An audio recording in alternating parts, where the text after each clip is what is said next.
এটা হচ্ছে আমার এই স্যান্ড ক্যান ড্রিল মেশিনের ব্যাটারি, যেটাকে আমার একটা ইম্পর্টেন্ট বিষয় খোলা লাগছে, আমি এটা চার্জ হচ্ছিল না আর কি। তো এই জিনিস আমি ফার্স্ট টাইম দেখলাম। একটু দেখেন, 1 2 3 4 5 6 7 8টা সেল, এখানে প্রতিটা সেল 1.2 ভোল্ট করে, আর টোটাল এই সেলটা হচ্ছে 9.6 ভোল্টের। বাহ, ইউনিক এতগুলো সেল। আমি ভাবছিলাম এখানে হয়তো 18650 বা এই টাইপের কিছু একটা থাকবে, কিন্তু আসলে না, ধারণা আমার ভিন্ন। এখন দেখি এটার কী প্রবলেম। তবে আশ্চর্যজনক বিষয়, এটাতে ব্যাটারি প্রোটেকশন বা বিএমএস টাইপ কিছু নাই।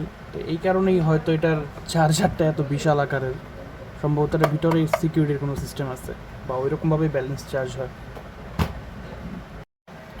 আরেকটা ইন্টারেস্টিং বিষয়গুলো, একটাও আমাদের রেগুলার লিথিয়াম পলিমার ব্যাটারি না, এগুলো হচ্ছে নিকেল ক্যাডিয়াম ব্যাটারি।